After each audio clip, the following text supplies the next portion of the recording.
One more time.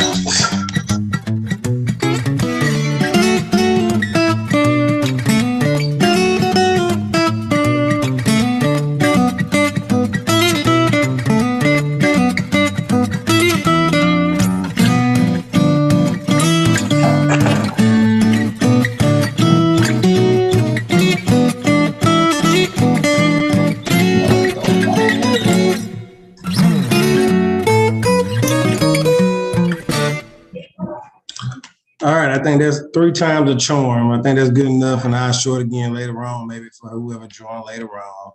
I hope everybody's well. Pretty much kind of want to put you in the mindset of don't be like everyone else, right? That's what I had in mind when I kind of did this thing. You know, I want you to be better than everybody else. Multiply your efforts, multiply your abilities, and with doing that, sometimes we have to step outside the comfort zone. So let me. Shoot, yeah, a bug came in the house, and I had to stop and go rescue the bug, kill the bug, so that we can keep going. I'm looking for something. I'm off a little bit because of that, but retirement, right? Everybody want to retire. Everybody wants to depend on a 401k. They want to depend on some kind of retirement plan through a job. But, you know, and that's great. Nothing's wrong with that at all. However, I think what would be awesome if we create your own retirement plan as well, so that you have a backup plan just in case the retirement plan from that job you was on did not go as planned. So that's the first thing about it, right? I say, why be like everyone else? Because all right, hold on 1 second. I gotta find it. Stuff everywhere. Stuff everywhere. What you got? Somebody got a hot mic. All right, where are we at? Where we at? Where we at? Where we at? My notes at. Okay, seeing. Almost there where I need to be at. You got out 1 call, jump on another call. Well, I actually got off 2 calls. All right, so let me open this up. And then I'm gonna share my screen again.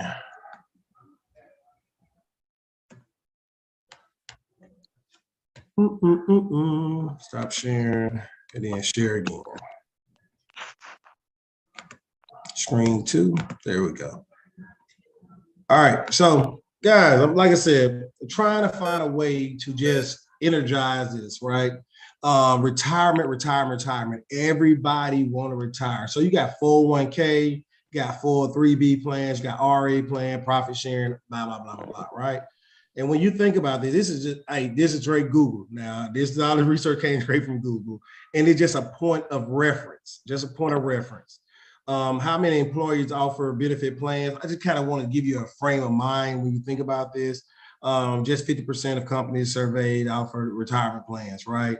Those with less than 20 employees, right? So numbers, again, got a little shaky right there. 401k, one of the best available retirement savings options for many people. Only 32% of Americans are investing in one, right? So they give you the numbers right then. Don't be like everyone else. So, hey, those 32% are not being like everyone else, right? That's the mindset that I was thinking when I was researching these numbers. What percentage of American workers have a retirement plan? 67%, right? 60%. That's a lot of people that have retirement plans, right? So that's pretty good percentage. Again,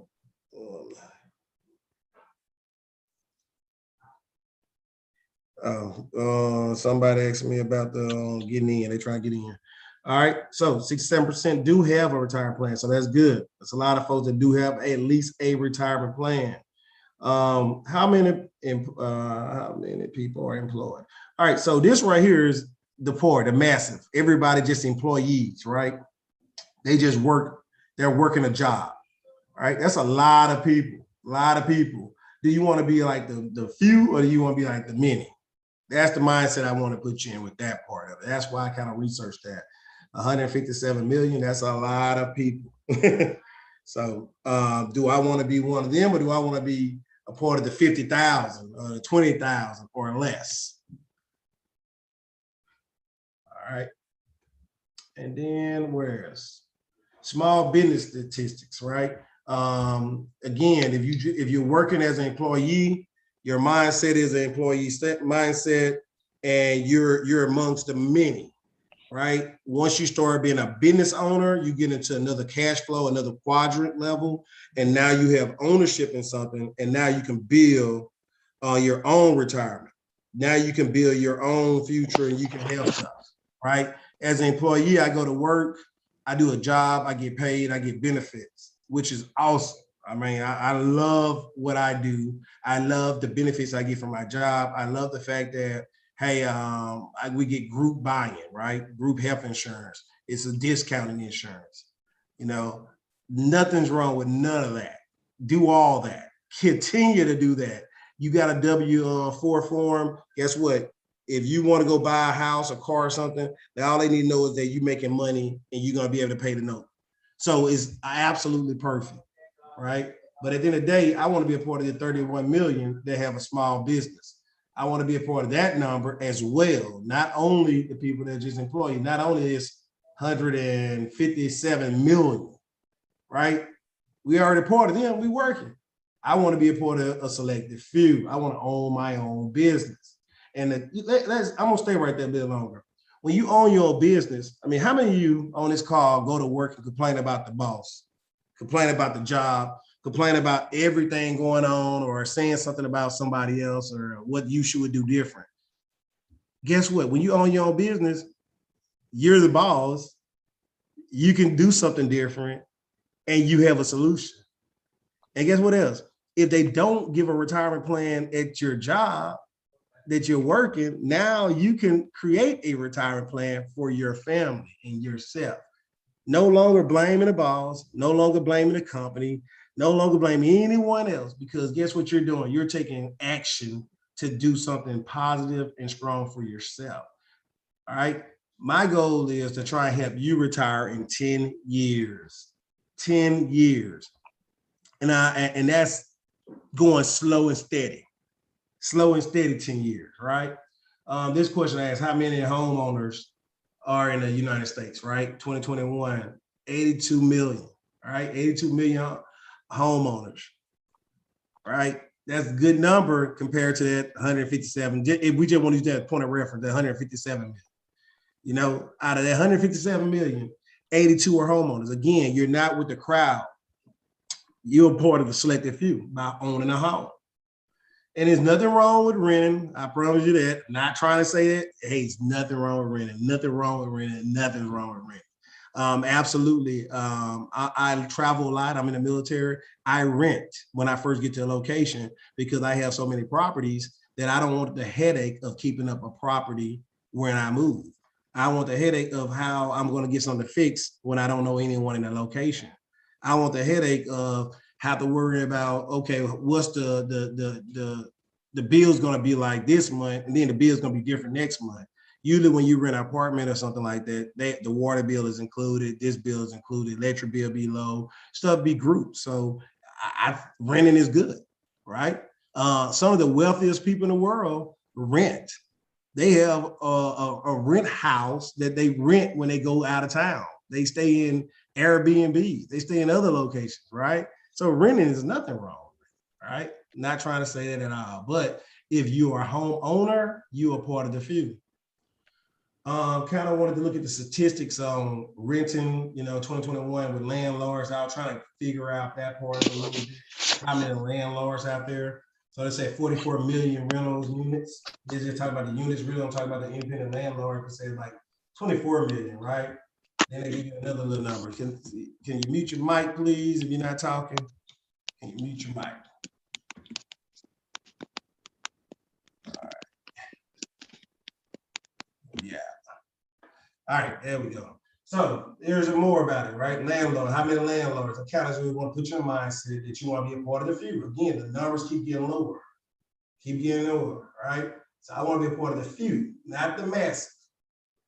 You stay a part of the masses. Right here, what my question was, how many Oh, wow. All right. Overlooked that. I was typing in the car. Renters, right? So 43 million, right? I think I'll try to look at low income areas. How many rent for the low income area? I think that was the mindset I hear right there. Number of renters occupied homes, right? 43 million again, you get that number again. So the whole purpose of me bringing this to your attention and just wanting you to understand, oh yeah, there's going to affordable house, 16 million affordable houses. So if you want to be a part of the people that help others and make money by helping others, 16.2 million. That's a lot of properties out there that's out there right now of somebody to help them, but you need to be part of those numbers. You want to own one of those properties to help people out. So bottom line, what I want to get at, and it's not gonna take long to do this. I did do some research so I can throw some numbers out there so you can have a point of reference. As you can see, this is 11 out of 16 little snippets that I cut out of something on Google that I searched. But bottom line, buying homes, you get the biggest bang for your buck, right? If you don't believe me, ask your tax person, right? You get the best tax breaks by owning real estate and providing a service for folks to live. By having a home to rent out to someone, you keep the government from taking care of that person, so they give you tax breaks. They give you tax breaks. Not only do you get a tax break, you get name one besides a car, right? A car don't make you money unless you going back and forth to work to a job, right? Or unless you rent that car out. But name one business where you can get started with by putting 20% down, 20% down, worst case scenario, or 3 to 5% down to get started in a business. I'm gonna put you in that mindset, right? Because if you buying a house in your personal name, you putting 3 to 5% down in your personal name. So if a house is worth $100,000, 5% is $5,000. $3,000 for something that's worth $100,000. $5,000 for something that's worth $100,000. You already winning when you first get the house. And then the worst case scenario, if you do it in a business name, then hey, 20 to 30% down because you're doing it in a business name. Again, the house worth $100,000. You pay $20,000. And when I say you pay, that don't mean they have to come out of your pocket. That do not have to come out of your pocket. They can come out of someone else's pocket for you to do that. That's creative financing right there. That's what I'm talking about, creative financing. When you have something that you have the knowledge, you understand what it takes to do this. You know somebody have a lazy money in the bank, right? Their money's in the bank. They have boohoo money, they just saving, they got investments, they got business, they got all kinds of stuff, and they money just bored. And then you show them that, hey, I found a property at a great deal and I need help acquire it. I will pay you out over a course of time if you want to go in as my business partner. Your business partner, they'll be the funding partner, and you'll be the managing partner over the business deal. You'll be the project manager. Use their money to put the 20% down for that property that you're getting at worth $100,000. All right, I'm walking you through this right quick. The house is worth $100,000 no matter what. That's the after value market, right?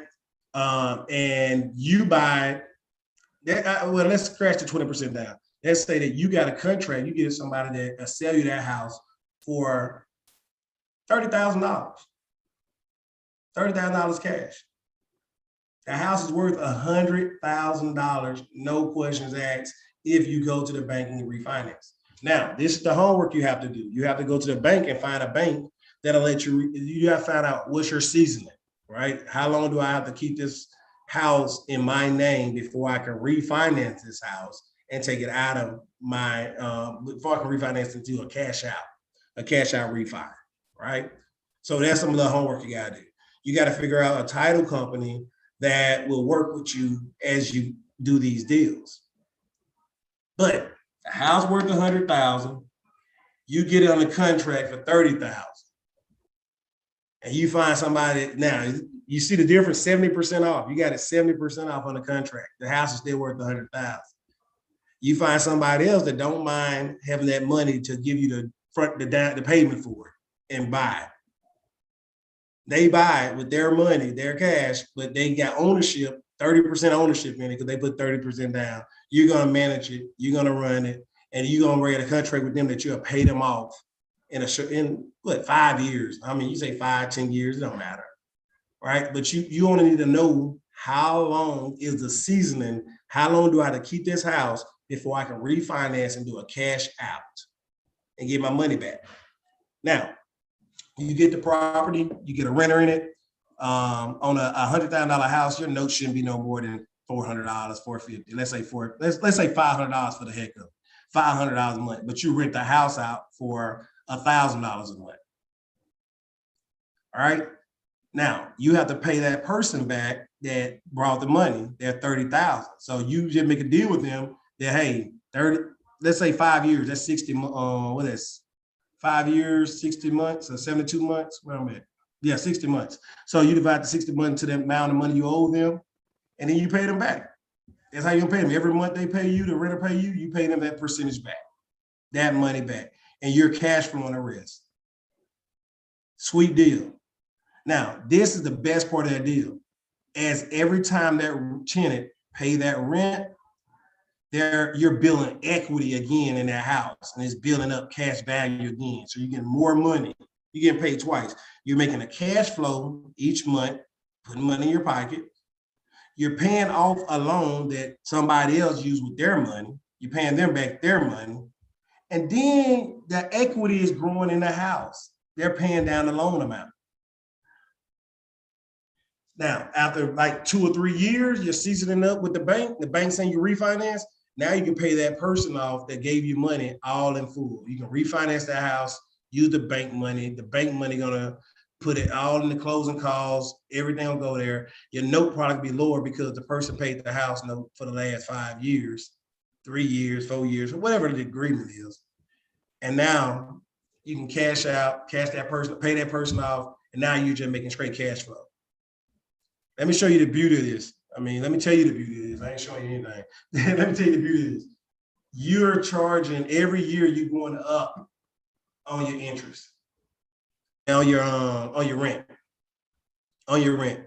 right? Cost of living costs more, water costs more, people cost more to work on your property, contractors, everything. So every year you're going up maybe 2% on that property. So you're making more money cash flowing.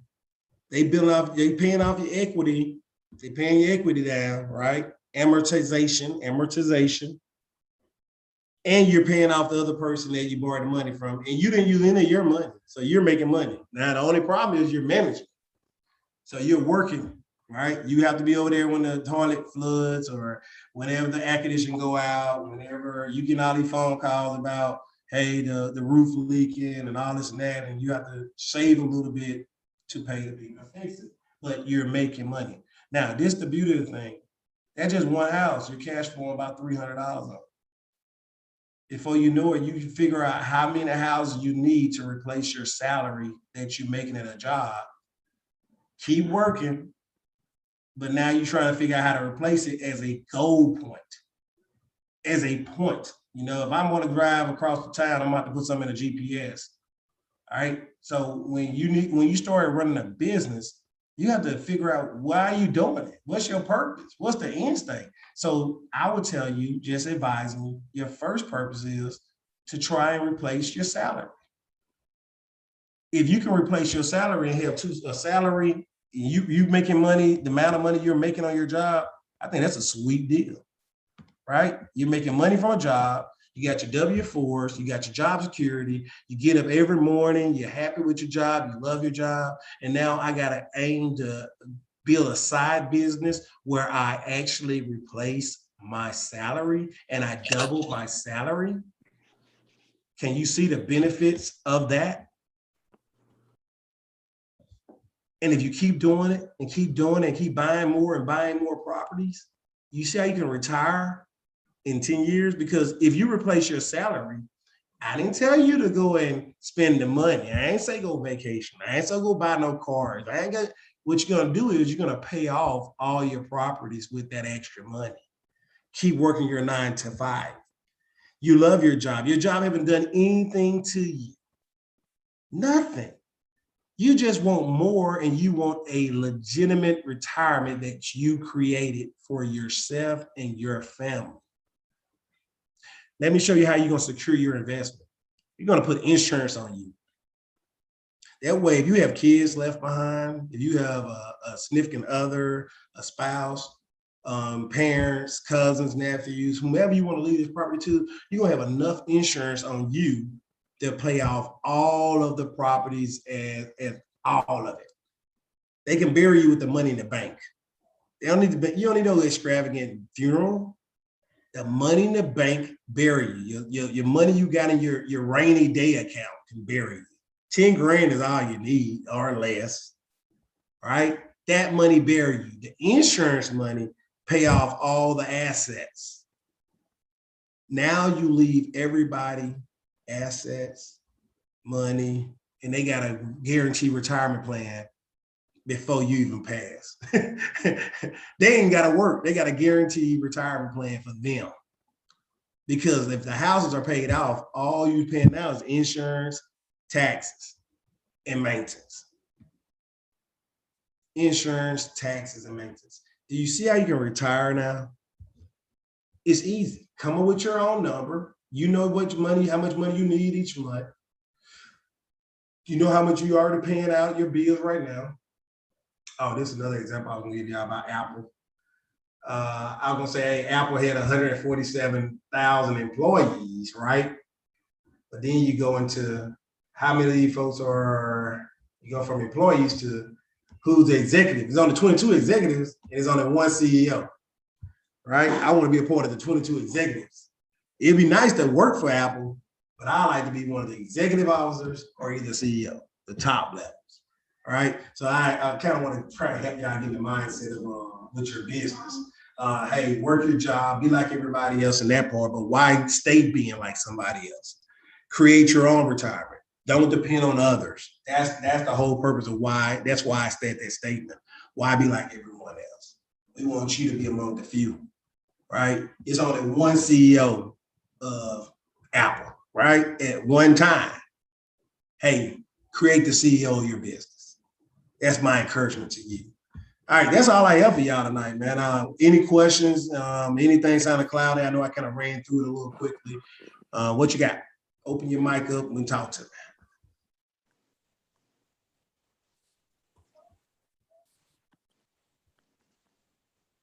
P, what's up? I know you sent me some. I'm sorry. I've been working hard. My job. That's okay. So advised. Take your time. Whenever you get to it, you get to it. I did look at it. No, I did. I'll be honest. I looked at it. I looked into it. I'm looking at the numbers. The numbers don't sound that pretty, but I didn't ask the specific number. This off of assumptions and not facts, correct? Okay. So just looking at the HOA part of it and looking at the what's left on it with the numbers that comes right there. I'm trying to figure out what to skin on the bone at for a positive cash flow and some other things. So we'll talk more detail, but I did look at it. I haven't got back with you because I got some other things going on with a couple of properties that I'm working on. Some big things going on. All right. Well, that's good news. Yeah.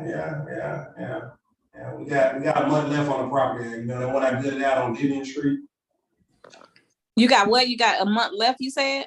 Yep, about a month left on there. We completely gutted that one out. That's the one I was trying to get you to come see. Yeah. We put carpet in already 3 of the bedrooms.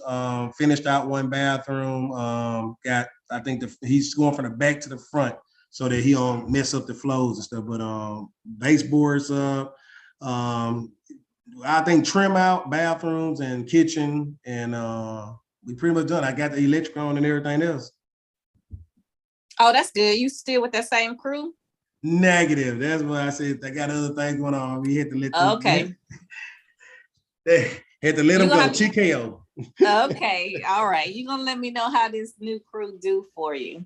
Yeah. When I'll get you with my uncle so you go check the property out. Okay, cool. Yep. Well, Sounds well, good. yeah, working with the bank already. Sent them that. Guys, let me tell y'all this, and I'm talking like this for y'all can hear what goes on. The best thing in the world is when you do a personal financial statement, a PFS, a personal financial statement. So once you start getting rental properties, and when you get with a bank, every year you must do that. That tells you whether you're gaining money, losing money, or whether you're staying the same. The bank don't want to see the same thing the next year that they saw the year before.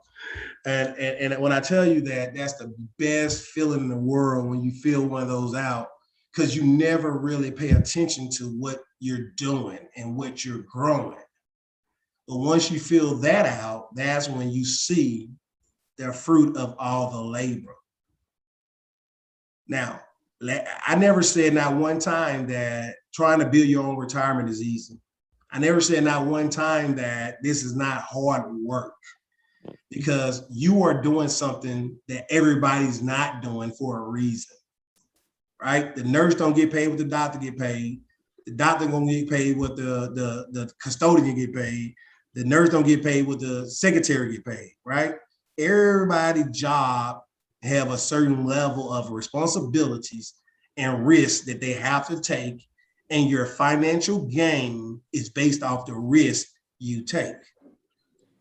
So when you go into this retirement stage of mind that you want to create your own retirement, now you're going into your own business, and now you're taking legitimate risk for doing that, which is safe risk because you got insurance that's going to be on your properties. You're going to have umbrella insurance once you get to so many properties. But when you first start, you're going to have just insurance on the property, and you'll have insurance on yourself, right? And then if you have a house that's semi-good, you're going to put a home warranty on that house. This is how you secure your investments, right? You don't want to go out there and buy this stuff and say, I'm working on my retirement, but I want to do it with, with no money. I'm not going to support it or secure it. Mostly anybody on this call right now, if you go to Best Buy right now and buy a computer, you're going to put on warranty on, right? If you go buy a new cell phone, a cell phone costs just as much as a doggone car. Yeah. Man. You're going to put that insurance on it, right? So why not start a business and make sure you have insurance in place on you first, on the property, and the home warranty if you have to do that. If you don't know anybody can fix your property and you say, oh, no handymans, but then put a home warranty on it. Pay a little 40, 60, 70, 80, $90 a month that the tenant is going to be paying, and going to build your relationship up with the home warranty people. If you're investing in the hood, in the bad neighborhoods, put an alarm on the house. ADT love you. Home security love you. All those different people. Put it on the house. Guess what that does? That make your tenant feel safer to rent with you. Now you secured your investment because that tenant says you care enough to put an alarm on there. You want them to be safe in that neighborhood, in that community. I don't want to move out. When I was in the hood, I didn't want to leave my loved ones just because I got a better job. Everybody in the hood knew me. I knew them. If I need somebody to keep my kids, they night right down the street next door, right? So the people in the hood are not bad people. They don't want to. They live in the hood because it's their safety net with their family. It's their support systems. They move out now. They gotta be on their own. Now they're taking more risks. So they try to stay there. So if you put an alarm on a house and your house the cleanest house on the block, now you got folks competing for your house and they want to stay in your house. And then you offer something that other people are not offering, alarm system. If you offer maintenance, on our yard landscaping and cutting, hey, if you rent from me, you ain't got to worry about cutting your yard. I'm going to cut the grass. I'm going to have an alarm on your house. And yeah, you pay a little bit more, but you won't have no worries. you a solution for them, right? So that's a way to do that. Now, ultimately, let me show y'all how you're gonna retire. Because I mean, still some of y'all ain't getting it. Some of y'all hear it and say it sounds good. But when you buy a house for pennies on the dollars, help her, help. So when you buy a house for for pennies on a dollar, because if the house is worth 100,000 and you buy it for 30,000 or you buy it for 20,000, that's pennies on the dollars, right? All right. Now you got a tenant in the house paying that mortgage down all the time while they're in the house. You're cash flowing each month because they're paying more than what the mortgage is, more than what the insurance is, more than what the tax is, more than what the maintenance that reserve is, your reserve is. So you cash flowing each month. Now you're building amortization up because the note is getting paid down and you're making money again, kind of like stocks. You buy stocks when they're low, you hold them, they start gaining money, gaining value. Your stock goes up over the course of time, right? Boom, you're making money. Your house is your stock. Now, the tenant been living there for 5-10 years. The tenant loved the neighborhood. The tenant don't want to leave the people in the neighborhood. The tenant get a good job. You've been a great landlord. Now all of a sudden the tenant saying, can I buy the house? Or you offer for them to buy the house. Now you just made money for the last 5 to 10 years they've been renting. You cash flow, you build equity, and you sell the house to them for just what you bought it for. Or you sell it for what the value is now. That depends on you and your heart and what you feel. Because guess what? If the house building value, now you bought the house for 100, it was worth $100,000 when you bought it. You got it for 30,000, but the house now worth 10 years later, $140,000. It building value just like stocks building value. You bought it when it was lower, but over the course of time, 10 to 15 years, it didn't build in value. They didn't put Amazon down the road. Oh, damn, it's $250,000 now. The house is worth $100,000 now, it's worth $250,000 because it's more valuable because people want to live close to Amazon and they want to live close to their job. And then they want to buy the house so they won't have to travel so far. Now your house is more valuable to them. Oh, all of a sudden they redid a school and they did some updates on it. Oh, they built a nice shopping center that everybody want to go to around the corner. Oh, the value of my $100,000 then went to $200,000 quickly. I say that's realistic. Now, if you live in DC, New York, California, hey, that $100,000 can jump to $500,000 easily, depending on where you're at, right? But we ain't talking about the exception to the policy. We talking about the real deal. So in 10 to 15 years, it brings value to it, right? So that's how you retire. You buy the asset young, 20, 25 years old. You maybe, hey, live with your parents and buy your rental property and rent that property out to somebody. And then let that money build your money up. I love talking to the younger people because guess what? Their mind are open. When you don't work the job for 10 to 15 years, you used to that and your mind not open to change. You just say, oh, well, I'm used to this and now I'm good at my job and I make money. But a young person hungry, they grind and they trying to get it all kind of ways and they open to hear this. This is how y'all do it, guys. 10 years. Done. That's max. All right, I'm gonna shut up again. What y'all got? Come on, V. I know you got something, Vincent.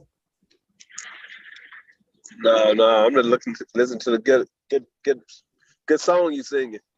You know, everybody want to walk away. You gotta have a plan of action and take it. You know, so I love that 10-year plan. My goal is to walk away from my job in less than 2 years. So I got to be hungry, like Les Brown said. I love how he said that too. Hungry. Right. I gotta listen to him again. I ain't listened to him in a while. Yeah, but yeah, you're right on point. All right, thank you. Who else got some? I mean, look, I know Vincent, hey, man, because Vincent owned it. Vincent got a couple of duplexes, got a couple of quadruplexes. He doing bigger things than me. Hell, I'm looking up to him. I'm trying to learn the game. I'm still building my business credit, still building that. So I want to be able to use that in 2022 all day, every day. So I'm building it right now. So we're looking now at Travis Yarborough as a real good suspect. I like what you touched on about putting an alarm on your rent house to make your renter feel safe.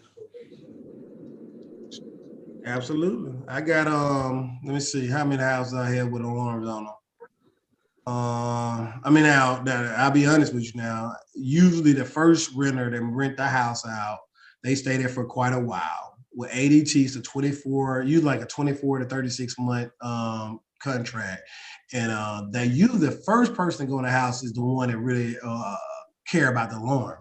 But the great thing about it is they bought the material, they paid for the alarm to be installed, and it's a win-win-win when they stay longer. But when the next person come in, they may or may not like it. But at the end of the day, your property is more valuable to someone else because it's already equipped with the alarm, if that makes any sense. Right. Yeah. It's all how we look at it, right? Some folks look at, hey man, I want every dime from everybody, every way, every which way, right? I look at it like this. I need every person to sow into what I'm growing. I need everybody to water these seeds that I put in the soil. The money now is great, but it's not all that. The money in the future, when I decide to walk away from the job, is more important. So if I'm only cash flowing $100 a month, then I'm good, right? Now, I mean, when I first started the business, for sure. Now I think I know something. But when I first started, man, $50 to $100 cash flow was like, man, I'm winning because I did what I dreamed to do. I did what I dreamed to do. I'm taking action. I'm learning from this situation. I'm not thinking about it. I'm not paralyzed looking at everybody else. I'm not scared anymore. I'm taking action. That's the first part, right? Then after I started making a little money off of it and started cash flowing better, and once the first year was over with, you go up on your rent, guys. That's the secret. You have to go up on your rent. You have to do the cost of living raise. Once you do that, yeah, you may was cash flowing a little bit at first. Now you cash flowing a little bit more. But now you're building your nest egg up a little bit now, because if you keep on living like you was just building the first time, the money you were making the first time, $100 or $50, whatever it was, you're good. The extra money you put into something else, another investment. You put it up somewhere else. You hide it from yourself, right?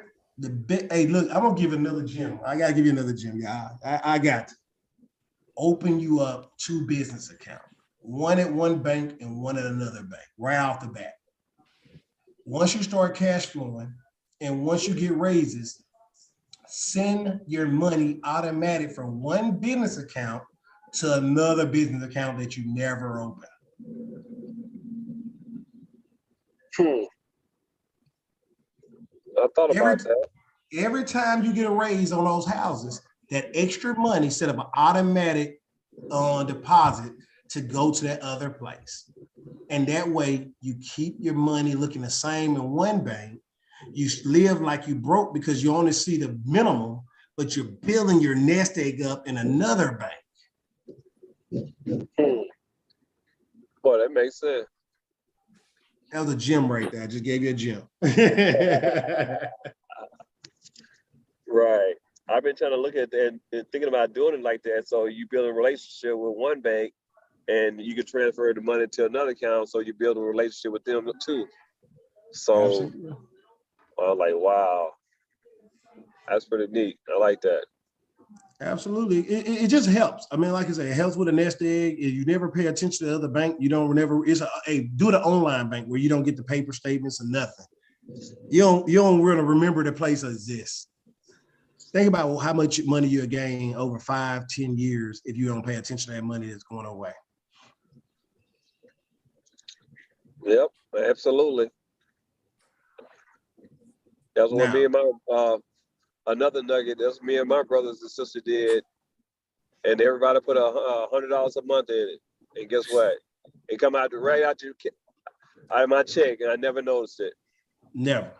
Been doing it over 10 years now. Never noticed it. Yep. So 4 people. Grow your wealth. Grow your wealth. Now you take that money now. You know, okay. Somebody asked. I heard somebody ask.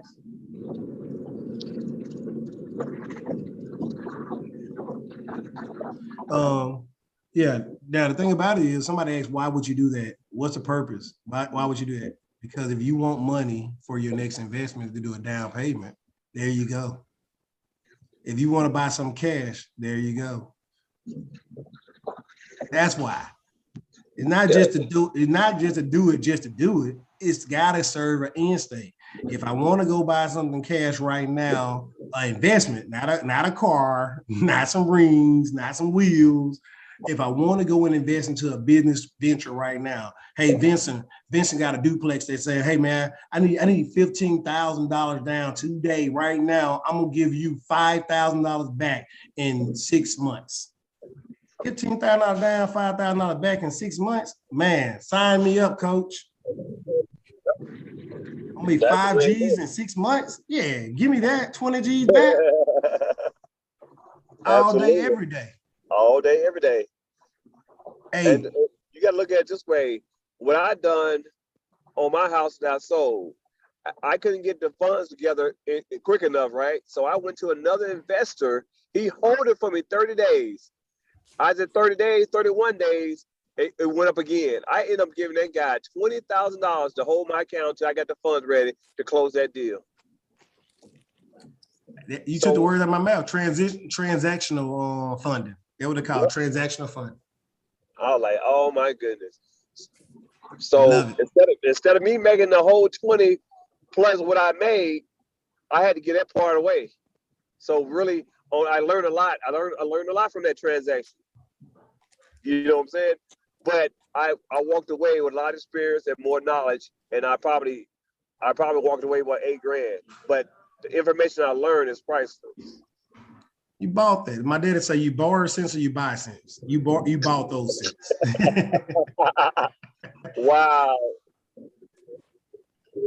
But look, everybody on the call. He ain't mad about it. He smiled about it. He lost money, but he bought some good sense, and now he learned from it, and now he know what to do different next time. And that's what the thing about this business is. You know you're taking a risk. You know you have some drawbacks, but you cannot let those drawbacks take you away from your destination. Yep, absolutely.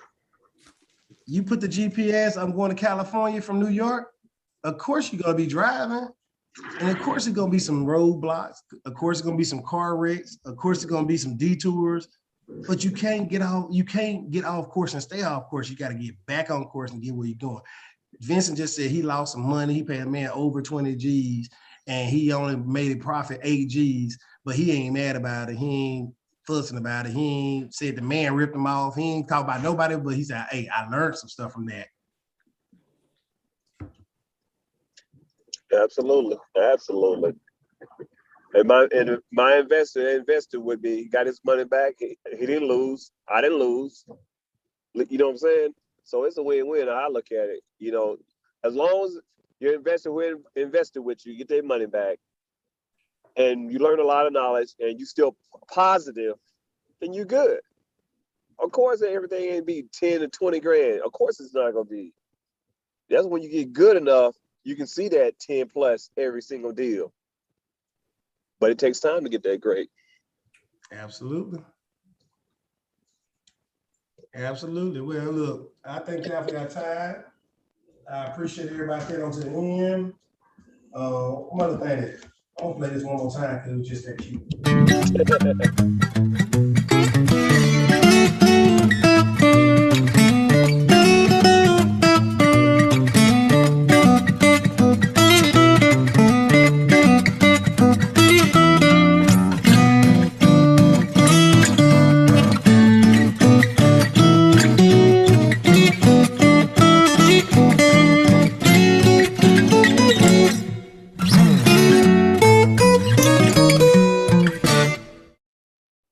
That was my presentation in a nutshell.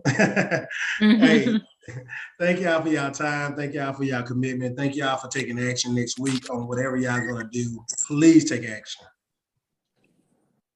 Y'all have a good evening. All right. Thank you. Good night. Good Take care. night. Good night. Bye-bye. Good night. Thank you. Well,